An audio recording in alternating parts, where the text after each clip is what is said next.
When my phone lit up with an unknown number that night, I had no idea I was about to meet the man who would destroy and rebuild me. My name is Billy Calvin, a simple physical therapist working at a small clinic in LA. My life was routine: mornings with clients, evenings at the gym, nights watching Netflix. But the day my phone rang and a crisp professional voice said, "Mr. Billy Calvin, this is regarding Mr. Carson Vale," my heart started beating faster. Carson Vale. That name alone was enough to give anyone goosebumps. Tech industry titan, billionaire CEO whose face was always on magazines and news channels. And now his assistant was calling me. Personally, "Mr. Vale needs a private therapist. He had a severe shoulder injury. We've reviewed your credentials. He wants you." I was stunned. "Me? But I'm just—" "He insists," she said, her tone leaving no room for argument. "Tomorrow 7 a.m. His penthouse. Don't be late." The call ended. I stared at my phone like I was living in some kind of dream. Why would Carson Vale want me? I had experience, sure, but LA had 100 therapists more qualified than me. Yet somehow, he wanted me. The next morning, standing outside his building, my confidence wavered. Marble floors stretched endlessly, glass elevators climbed skyward, and security looked military-grade. This wasn't my world. Standing in the elevator, I caught my reflection. Simple black tee jeans, therapy bag slung over my shoulder. Plain. Average. Nothing special. The penthouse door opened, and then I saw him. Carson stood there himself, one arm secured in a sling. He looked exactly like his photos. Sharp jawline, intense gray eyes, dark brown hair perfectly styled. But in real life, he was even more overwhelming. His presence filled the entire room, commanding attention without saying a word. "Billy," he said, my name rolling off his tongue so smoothly as if he'd been saying it forever. "Come in." I stepped inside. His penthouse was breathtaking. Floor-to-ceiling windows showcasing the entire LA skyline. Furniture that screamed designer luxury. But my focus stayed on him. He walked beside me with a slight limp. Pain showed in every movement, though he tried hiding it behind a mask of composure. So, I set my bag down, trying to slip into professional mode. "Your injury report says complete rotator cuff tear. Surgery was 3 weeks ago." 4, he corrected, settling onto the sofa. "And I need to be back in the gym in 6 weeks. Full recovery." I looked at him carefully. "That's aggressive. Recovery usually takes 3 to 6 months. I don't have 6 months." He cut me off, his eyes holding an intensity that made me uneasy. "I have board meetings, presentations, a company to run. I need you to make it happen." This wasn't a request. It was an order. I took a deep breath. "Mr. Vale, I can help you recover, but I can't break medical science." "Carson," he said, leaning back casually. "Call me Carson. And I'm not asking you to break anything. I'm asking you to push me. That's what I hired you for." In that moment, when his gray eyes met my brown ones, something shifted.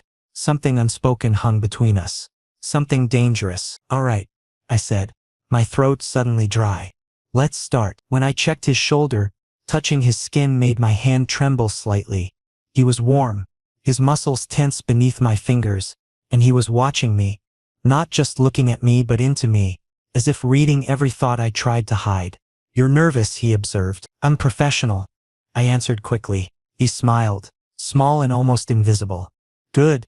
I don't like people who get starstruck." But I wasn't starstruck. I was something else entirely, something I couldn't quite understand. After the session ended, as I prepared to leave, he stopped me. "Billy, same time tomorrow?" I nodded. "Yes." "Good," he said, then added almost casually, "I think we're going to work well together." Riding the elevator back down, my heart still raced. Was I ready for this? Days spent with Carson Vale? His proximity? His intensity? I didn't know. But one thing was certain. This was going to become much more than just therapy. The city stretched below me as I walked to my car, the evening sun casting long shadows across the pavement. My phone buzzed with a calendar reminder I'd just set. 7 a.m. tomorrow, Carson's penthouse.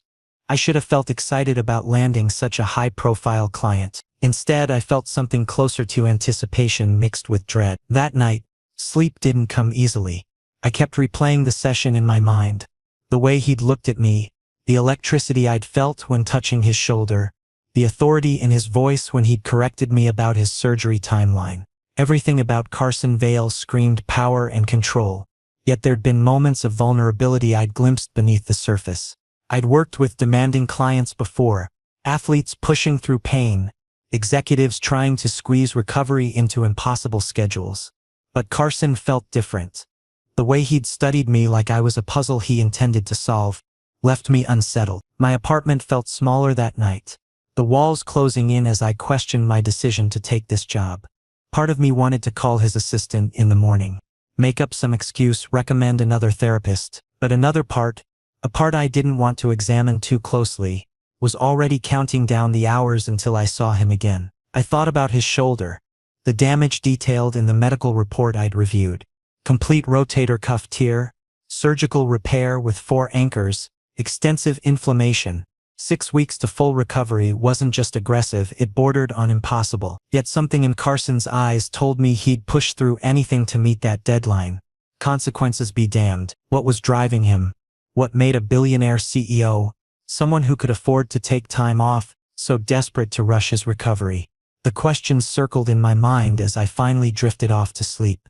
Carson's gray eyes following me into my dreams. When my alarm went off at 5:30 a.m., I was already awake, staring at the ceiling. Today would set the tone for everything that followed.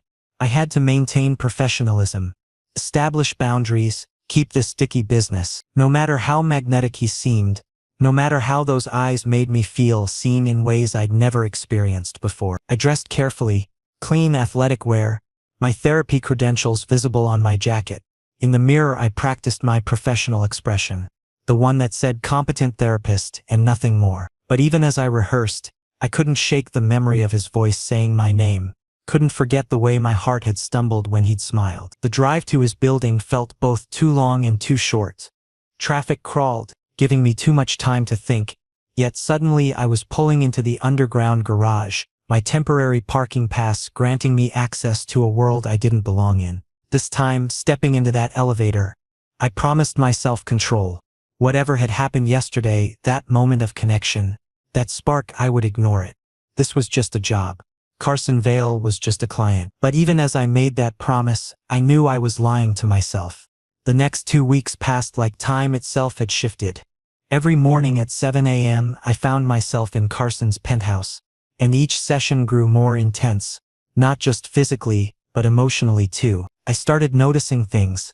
How he watched me when I demonstrated exercises, how he followed my instructions without resistance, as if placing complete trust in my expertise. Carson was demanding, even ruthless. When I'd say that's enough for today, he'd counter with one more set, Billy.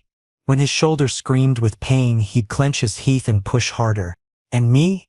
I couldn't help being impressed by his dedication. He wasn't just a CEO, he was a fighter, determined and relentless in ways that commanded respect. But the problem was this: I was becoming attracted to him, and that feeling grew stronger every single day. One morning, during a session as I performed deep tissue massage on his shoulder, he suddenly caught my wrist, soft, gentle, but firm enough to stop my movement completely. "Billy," he said, something different in his voice, something deeper. "Do you always touch your clients like this?" My heart stopped. "Like, what?" "Like you care," he said, turning his eyes toward me. "Like it's personal, not just professional." I pulled my hand back. "I care about all my clients' recovery." "Liar." He smiled.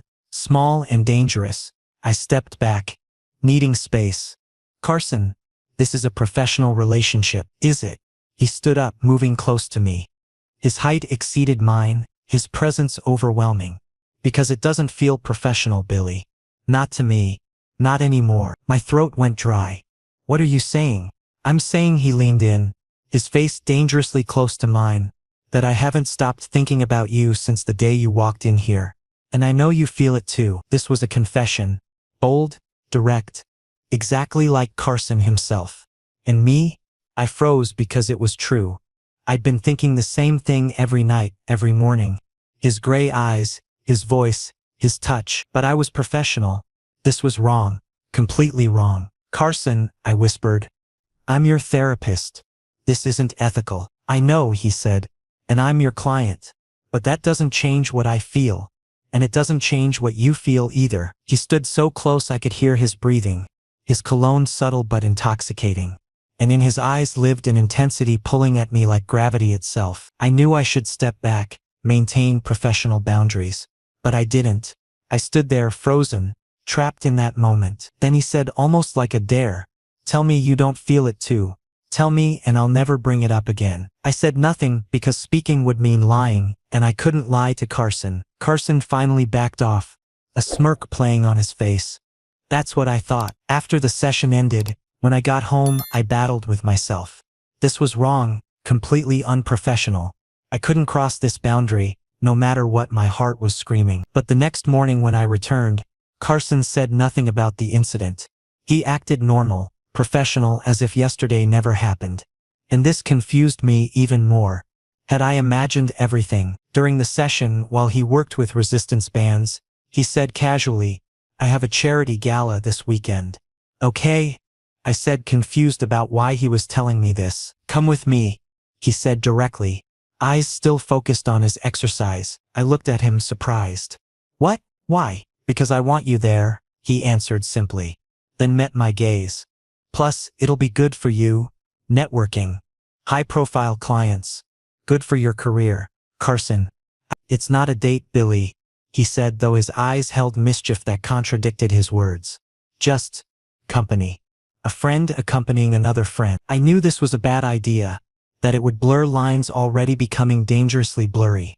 But somehow, maybe from curiosity, or maybe because I wanted one more night in his presence, I said, "Fine. I'll come." He smiled. A real smile. The first one that truly lit up his entire face. And that smile completely destroyed whatever resolve I had left, because I knew I was falling deep and climbing back out would be nearly impossible. The days leading up to the gala felt strange. Our sessions continued with professional precision, but something had shifted beneath the surface. Small touches during exercises lingered a fraction longer. Eye contact held an extra beat. Conversations wandered into personal territory. His childhood summers in the Hamptons. My college years working 3 jobs to pay tuition. "You worked hard for everything," he observed one day, watching me adjust his arm position. "I respect that." "You did too," I countered. "Building a tech empire from scratch isn't exactly easy." "No," he agreed. "But I had advantages. Money, connections, a name that opened doors. You had yourself. That's different." These moments of genuine connection made everything harder. It would have been easier if Carson was just attractive, just powerful, just wealthy. But he was also thoughtful, observant, and surprisingly vulnerable when he let his guard down. I caught myself thinking about him at odd times during lunch at the grocery store, late at night when sleep wouldn't come. I'd replay conversations, analyze every word, search for hidden meanings. This was dangerous territory, and I knew it. My colleague Maria noticed something was off. "You've been distracted lately," she said during our lunch break at the clinic. "New client giving you trouble?" "Something like that," I deflected. "Anyone I'd know?" I hesitated. "Just someone complicated." She laughed. "Aren't they all?" If only she knew how complicated. How I was treating a billionaire CEO, who'd confessed feelings for me, who I'd be accompanying to a charity gala in 2 days, who occupied far too much space in my thoughts. That evening I stood in front of my closet, realizing I had nothing appropriate for a high society event. My nicest outfit was a blazer I wore to professional conferences. Everything else was athletic wear and casual clothes. I ended up at a rental shop, trying on tuxedos I could never afford to buy. The salesman helped me find one that fit perfectly, and when I saw myself in the mirror I barely recognized the man staring back. For a moment I looked like someone who belonged in Carson's world. But appearances were deceiving. I didn't belong there, no matter how well the tuxedo fit. I was a physical therapist from a modest background, and he was a billionaire whose world operated on levels I couldn't comprehend. Yet he'd asked me to accompany him. He'd said he wanted me there. As I drove home, tuxedo hanging in my back seat, I made a decision. I'd go to this gala, maintain professional distance, and prove to both of us that whatever this attraction was, we could control it. We were adults. We could set boundaries. But deep down, I suspected I was fooling myself. Because every time Carson looked at me with those intense gray eyes, every time he said my name in that particular way, My carefully constructed boundaries crumbled a little more. The gala was in 2 days. 2 days to prepare myself. 2 days to strengthen my resolve. 2 days until everything would inevitably change. The days before the gala dragged by with agonizing slowness. I second-guessed my decision 100 times. Picking up my phone to cancel before setting it down again. Carson's smile haunting every moment of Saturday arrived faster than I expected. I'd never attended a high society event like this. Wearing a tuxedo, arriving with Carson, it all felt so far beyond my normal life. But when I finished getting ready and looked in the mirror, I hardly recognized myself. The rented black tuxedo fit perfectly. My hair was styled properly for once. Shoes polished to a shine. I looked different. Confident. Like maybe I actually belonged. Carson's driver arrived at exactly 6 p.m. When I reached his penthouse so we could leave together, he was already waiting. Black suit tailored to perfection. Hair slicked back, and when he saw me something flashed in his eyes. Appreciation, perhaps something more. "You clean up well, Billy," he said. A smirk on his face but genuine admiration in his voice. "Thanks," I replied awkwardly. "You too, I mean, you always look good, but..." He laughed. The sound light and genuine. "Relax. It's just a party." But we both knew this was far from just a party. The car ride was mostly silent, but not tense. Something else filled the space, anticipation, nervousness, excitement, all mixed together. Carson glanced at my hand twice as if wanting to reach out, but stopped himself both times. When we arrived at the gala venue, a grand hotel ballroom, flashing cameras overwhelmed me. I'd never seen so many photographers in one place. Carson casually placed his hand on my lower back, guiding me through the crowd. But that touch, it was electric, burning through my tuxedo jacket. "Relax," he whispered in my ear, his breath warm against my skin. "Just smile and stay close to me." Inside, the event was overwhelming. Massive chandeliers, champagne towers, elite people everywhere in designer dresses and expensive suits. I felt completely out of place. But Carson, he was entirely in his element, comfortable and commanding. He introduced me to people, investors, celebrities, business partners. "This is Billy, my physical therapist," he'd say. But the way he introduced me, possessive hands still on my back, made it feel like I was more than just his therapist. Like I was. Midway through the evening, when things slowed down and people settled into dinner, Carson led me to the balcony for fresh air. City lights twinkled below, and here the noise faded, peaceful and quiet. "Thank you for coming," he said, leaning against the railing. "It's fine," I said, moving closer. "Actually, it's really nice.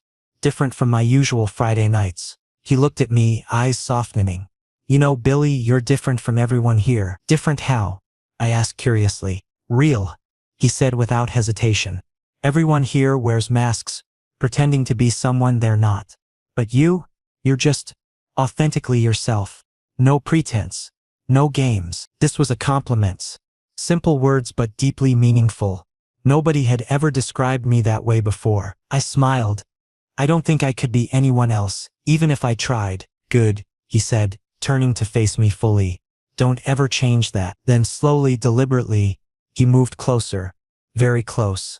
His eyes dropped to my lips, and my breath caught because I knew what was about to happen. "Carson," I whispered. One last attempt at resistance. "We're in public. People will see." "I don't care," he said, voice firm and certain. And he kissed me soft at first, testing, but when I responded, it deepened. Slow, perfect, everything I'd imagined and more. My entire body froze for a second, then melted completely. I responded, my hands moving to his chest, and in that moment only we existed. Nobody else mattered. When the kiss broke, we were both breathless, foreheads touching. "I've wanted to do that since the day I met you," he confessed, voice raw with honesty. I couldn't speak for a moment, because I'd wanted the same thing, but hearing it felt different. Then reality crashed in. "Carson, this wrong, I know," he said, but no regret colored his voice. "But I don't care about wrong anymore. Billy, I care about you. Only." This was the moment, the turning point, the line officially crossed. And I realized I didn't want this to end either. I made my decision, right or wrong. I wanted Carson, whatever the consequences. "Let's go home," I said, voice barely a whisper. He smiled, relieved and happy. Your place or mine? Yours, I said, because his penthouse had started feeling familiar, safe somehow. We left the venue quietly, slipping into the car. The ride back was silent but charged, electricity crackling between us. Carson's hand rested on mine, fingers intertwined, and this simple gesture felt more intimate than anything before. When we reached his penthouse, the door barely closed before he kissed me again. Desperate, passionate, real. And that night, everything changed. Boundaries dissolved, and we were just two people who wanted each other. Later, lying in his bed with city lights streaming through the windows, I traced patterns on his chest while he held me close. We talked in whispers about dreams we'd abandoned, fears we'd never voiced, hopes we'd kept hidden. I never let anyone see this side of me, Carson admitted, his fingers running through my hair. The vulnerable parts. The uncertain parts. But with you, I can't help it. Why me? I asked the question that had been haunting me since that first phone call. He was quiet for a long moment. Because you see me, Billy. Not Carson Vale, the CEO. Not the billionaire. Not the public image. You see the person underneath all that. And you don't seem impressed or intimidated. You just see me. My heart ached at the loneliness hidden in those words. Here was a man who had everything money could buy. Yet he'd been starving for genuine human connection. I do see you, I whispered. And what I see is someone extraordinary. He kissed the top of my head. Stay tonight. Don't leave. I'm not going anywhere, I promised. As sleep finally claimed us, tangled together in expensive sheets, I realized something profound had shifted. This wasn't just attraction anymore. This wasn't just a physical connection. Something deeper had taken root. Something that terrified and thrilled me in equal measure. Outside, the city continued its endless rhythm, unaware that in this moment, in this room, two people had found something rare and precious, something worth fighting for. Even if the world would never understand. Tomorrow would bring complications, questions, doubts. But tonight we had each other, and that was enough. For now it had to be enough, because once you cross certain lines, there's no going back to who you were before. And as Carson's breathing evened out beside me, his arms secure around my waist, I knew I didn't want to go back. Whatever came next, we'd face it together. The next morning I woke up in Carson's bed, silk sheets soft against my skin, his arm wrapped protectively around my waist, his breathing warm and steady against my neck. Everything felt surreal, like a beautiful dream I desperately didn't want to end. Sunlight filtered through the curtains, and I lay there quietly processing what had happened last night. There was no regret, just a strange sense of peace I hadn't felt in a very long time. I tried moving carefully, not wanting to disturb him, but he tightened his hold, pulling me back against his chest. Stay, he murmured, eyes still closed, voice husky from sleep. I have to go eventually, I whispered, though I made no real effort to leave. No, you don't, he said, finally opening his eyes. Those gray eyes looked lighter in the morning light. Stay with me, just a little longer, please. And I stayed, because I couldn't deny him, and honestly, I didn't want to leave anyway. We talked for a long time about life, dreams, fears, things we'd never told anyone before. Carson told me how his childhood had been rigid and controlled. His father an emotionless businessman and his mother crushed under impossible expectations. He explained how he'd built his company from the ground up through sleepless nights and endless sacrifices, how he'd never allowed himself to be vulnerable because in his world, vulnerability meant weakness. Until now. You make me feel things, Billy, he confessed, fingers gently tracing patterns on my arm. Things I've never felt before. Things I didn't think I was capable of feeling. Carson, I said cautiously, because this conversation was heading into scary territory. What are we doing? I mean, what is this between us? I don't know, he answered honestly, and I appreciated his honesty. But I don't want to stop. I don't want to go back to how things were before you came into my life. And I didn't want that either. But reality remained. I was still his therapist officially. This wasn't ethical, wasn't professional. If anyone discovered our relationship, my license could be at risk. His reputation could suffer damage. Over the next few weeks we maintained a secret relationship. Sessions happened during the day, professional and focused, though occasionally our eyes would meet and something unspoken would pass between us. But the nights belonged to us, late dinners where we'd talk for hours, stolen kisses when nobody was watching, nights spent tangled together in his bed. It all felt like a beautiful dream I never wanted to wake from. Carson became different when we were alone together. Softer, more open, genuinely himself. He'd laugh at my terrible jokes, share childhood stories he'd never told anyone, show vulnerability in ways the world would never see. And me? I was falling completely, deeper every single day, but dreams eventually collide with reality. One afternoon, as I packed my bag after a session, Carson's assistant Nolan approached me. I'd seen him around the penthouse, but we'd never properly spoken before. "Billy, we need to talk," he said, his voice serious and low. I followed him into an empty hallway, my heart already sinking because I knew this wouldn't be good news. "I know about you and Carson," he said directly, no preamble or sugarcoating. My heart stopped. "What?" "Don't play dumb," Nolan said, tone sharp but not unkind. "I've worked with him for 5 years. I know him better than anyone. I know when something's different, when someone's different. And he's different because of you." "Nolan, listen," he interrupted, stepping closer.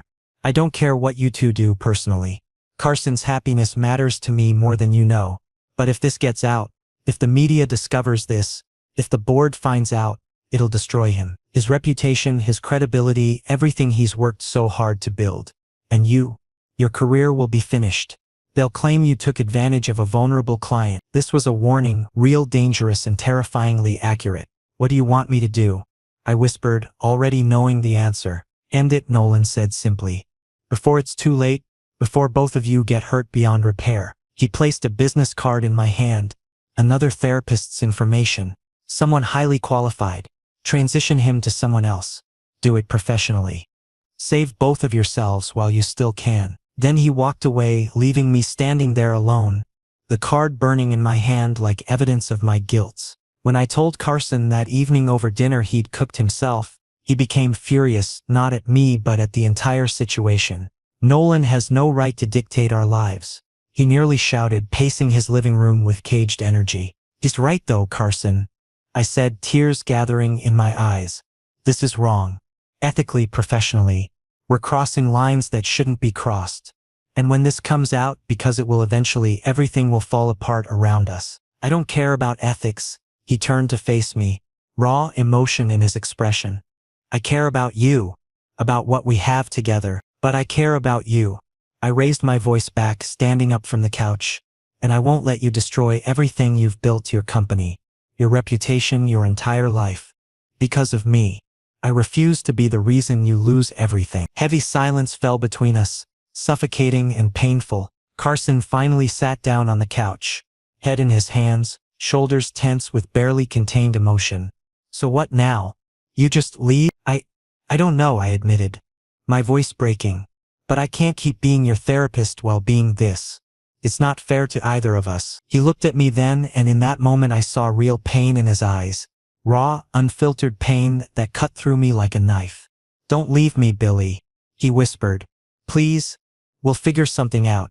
We have to." And in that moment my heart completely shattered because I knew what I had to do, no matter how painful it would be. The weight of our situation pressed down on me as I sat beside him, our hands finding each other despite everything.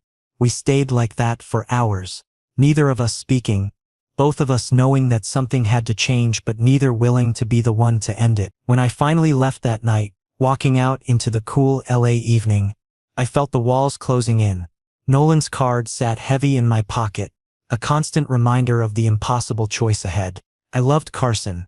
That much was undeniable. But love wasn't always enough when the world stood against you, when ethics and careers and reputations hung in the balance. As I drove home through the quiet streets, I realized that sometimes the most loving thing you can do is walk away before you destroy the person you care about most. And that realization was the most painful truth I'd ever faced. 2 days passed where I barely thought clearly, barely ate, barely functioned as a normal human being. Finally, I made my decision. I would leave Carson professionally, personally, completely. It was the right thing to do. The logical choice. What was best for him, even if it destroyed me in the process. I called the therapist whose card Nolan had given me, making arrangements to transfer Carson's case. I wrote my resignation letter. Professional, brief, emotionless, just facts on paper. Nothing about the agony tearing me apart inside. But when I went to tell him, documents clutched in my trembling hands, he already knew. Perhaps he saw it written across my face, or perhaps he'd simply come to know me that well. "You're leaving," he stated before I could speak, standing by his floor-to-ceiling windows with his back to me. I nodded, then realized he couldn't see me. "Yes, I have to." "No, you don't," he said, turning to face me, frustration evident in every line of his body. "You're choosing to. There's a significant difference." "Carson, please try to understand." "Understand what?" he interrupted, stepping closer. "That you're running away because you're terrified, because that's what this is, Billy.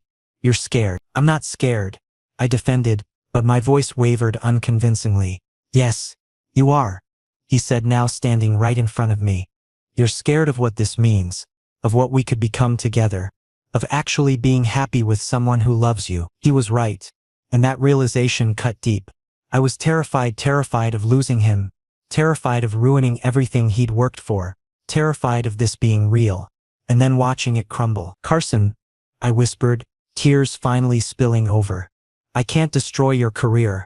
You've built something incredible, and I won't let you destroy us." He interrupted, hands cupping my face, thumbs wiping away my tears with infinite gentleness. "Don't you see? You're more important than any of that. More important than the company, the money, the reputation." In that moment his phone rang loud, insistent, shattering our bubble. He glanced at the screen. "Board meeting. Urgent." He silenced the phone in frustration, but it kept ringing persistently. "I have to take this," he said reluctantly, anger and resignation mixing in his voice. "But we're not finished, Billy. We're nowhere near finished with this conversation." "Carson, stay," he ordered, though it sounded more like a plea.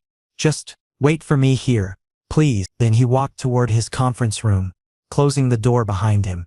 I stood alone in his penthouse, empty, quiet, suffocating. I sat in his living room, looking at the space where we'd shared so many moments, so many memories that would now haunt me forever. Slowly, methodically, I packed my bag with all my therapy equipment. Everything. Each item carried a memory. Our first session, his determination, his smile, that night after the gala when everything changed. But as I prepared to leave, I left a note on his coffee table. Simple, short, because if I saw his face again, I'd lose all resolve. "I'm sorry, but this is for the best. You deserve someone who won't risk everything you've built. Someone better than me. Billy." I took one last look at the penthouse. Memories were etched into every corner, every surface. Then I walked out, closing the door quietly behind me, each step feeling like betrayal. When I stepped outside the building, rain started falling, pouring down heavy and relentless, as if the sky itself was crying with me. Rain was rare in LA, but today it felt like nature was reflecting my state mind, and I just stood there on the sidewalk, getting soaked, my tears mixing with the rain, invisible yet overwhelming. Had I made the right choice? Was this truly the best decision? Or was I just running away, exactly like Carson had accused? I didn't know. There was no confirmation, no reassurance, only doubt and pain consuming me from the inside out. But one thing was absolutely clear. I loved Carson, deeply, completely, irrevocably, and that perhaps was my biggest mistake. Because walking away from love, that was the most painful decision I'd ever made in my entire life. I went home, completely numb, and silenced my phone as Carson's calls and messages started flooding in. Desperate, angry, hurt, I didn't respond to any of them, because if I did, I'd go running back to him, and this cycle would start all over again. This was the end. It had to be. At least that's what I kept telling myself as I sat alone in my dark apartment, rain hammering against the windows. The next few days blurred together. I called in sick to work, couldn't face my regular clients, couldn't pretend everything was fine when I was falling apart. My phone kept lighting up with Carson's name, his messages growing more desperate, then angry, then finally, silent. That silence hurt worse than anything. I'd broken something precious, something rare. And now I had to live with that choice. Had to wake up every morning knowing I'd walked away from the best thing that had ever happened to me. My apartment felt like a prison. Everywhere I looked reminded me of him. The coffee cup he'd used when he'd stopped by once. The book he'd recommended sitting on my shelf. The jacket I'd worn to the gala hanging in my closet like a ghost of happier times. I told myself this pain would fade eventually. That I'd done the noble thing, the selfless thing, that protecting Carson's career and reputation was worth my broken heart. But late at night, when sleep wouldn't come and the rain kept falling, I wondered if I'd just made the biggest mistake of my life. If choosing to walk away had been courage or cowardice. And I had no answer. Just an empty bed, a silent phone, and the echo of words I'd never get to say. I love you. I'm sorry. I wish things could be different. The rain continued falling as I finally drifted into fitful sleep. Carson's face haunting my dreams, his voice calling my name in the darkness. This was my choice, my sacrifice, and it was destroying me. A week passed, 7 days that felt like 7 years.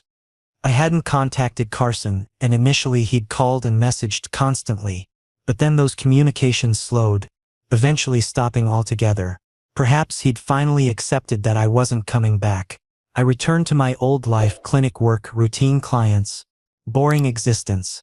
But everything felt hollow, colorless, like some vital part of me was missing. Every night I thought about him, his smile, his touch, his voice when he said my name. Sleep came rarely, and when it did, he appeared in my dreams. My colleagues noticed something was wrong, but I deflected their concerns. Just tired, I'd say.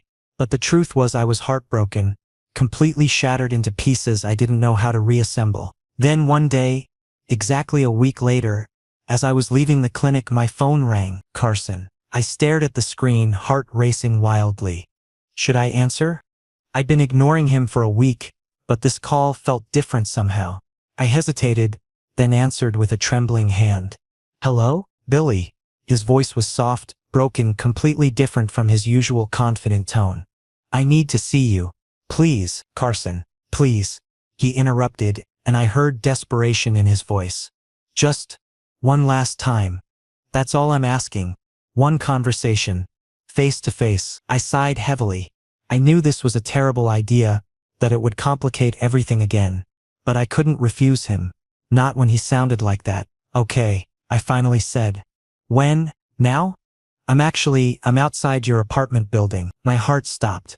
I looked toward my window and sure enough, his car was parked below on the street. I'll be down in 5 minutes, I said and ended the call. When I went downstairs, he was standing outside his car, leaning against it. Even in the dim streetlight, I could see he looked different. Tired. Perhaps thinner. Definitely not the polished CEO image I was used to. He looked human. Vulnerable. Hurt. Hi, he said when I approached. Hi, I whispered back. Can we go somewhere? Talk? He asked. I nodded. There's a park nearby. It's quiet. We walked side by side, but not touching. A comfortable silence between us that somehow felt painful. When we reached a bench in the park, Carson finally began speaking. I'm sorry, he said first. For what? I was confused. For pushing you too hard, he said, eyes fixed on his hands. For making this harder than it needed to be. For not understanding why you felt you had to leave. Carson, this isn't just your fault. No, he interrupted, finally looking at me. It is mine. I fell for you. Hard. Fast. And I dragged you into my complicated life without thinking about the consequences. About what it would cost you. It's not a mess, I said instinctively, reaching for his hand without thinking. What we have, it's real. It's beautiful. It's just complicated beyond measure. Then why did you leave? He asks, pain clear and sharp in his eyes. If it's real, if it's beautiful, why walk away from it? Because I was scared, I finally admitted, my voice breaking. Scared of losing you to a scandal. Scared of ruining everything you've worked for. Scared of not being enough for someone like you. You could never ruin me, Billy, he whispered, squeezing my hand tightly. You saved me. You made me feel alive for the first time in years. You made me believe I could be more than just a CEO. More than just a name and a net worth. You made me myself. Tears filled my eyes. I love you, he confessed. And those words simultaneously broke and healed my heart. I know it's fast. I know it's complicated. I know there are 1,000 reasons why this shouldn't work. But I do. I love you with everything I have. I waited a few seconds, processing, feeling the weight of those words. Then I said, voice steady despite my tears. I love you too. I've loved you for weeks now, and it terrifies me more than anything ever has. He kissed me then, gentle, slow, full of both promise and pain. When the kiss ended, he rested his forehead against mine and said, stay, not as my therapist, as my partner, as someone I want to build a real life with. Carson, people will find out, the media, the board. Let them, he said with complete conviction. I don't care anymore.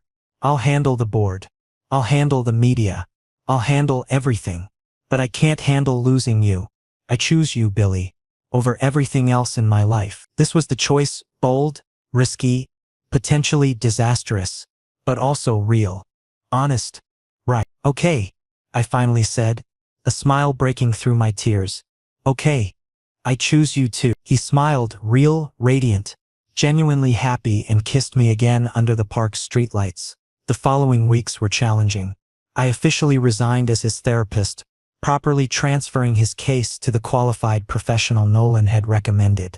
Carson informed the board about our relationship, facing their scrutiny and pointed questions with unwavering confidence. The media speculated initially, but Carson issued a simple statement.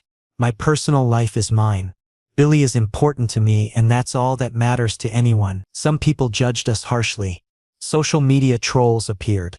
But Carson faced everything head-on, and I supported him through every challenge. And slowly, gradually, things settled into a new normal. The board accepted our relationship because Carson's performance hadn't suffered. In fact, he was more focused than ever. The media eventually moved on to their next story. And us, we were officially together, publicly, proudly. We learned that real love doesn't recognize boundaries or rules. It fights through obstacles and challenges. It doesn't just feel, it chooses actively and deliberately every single day. And Carson and I, we chose each other, fully, deeply, completely. 6 months later, standing on his penthouse balcony with city lights twinkling below us, Carson held me close and whispered, "Thank you for not giving up on us. Thank you for making me believe we were worth fighting for." I replied softly, and in that moment, I knew this was exactly where I was meant to be.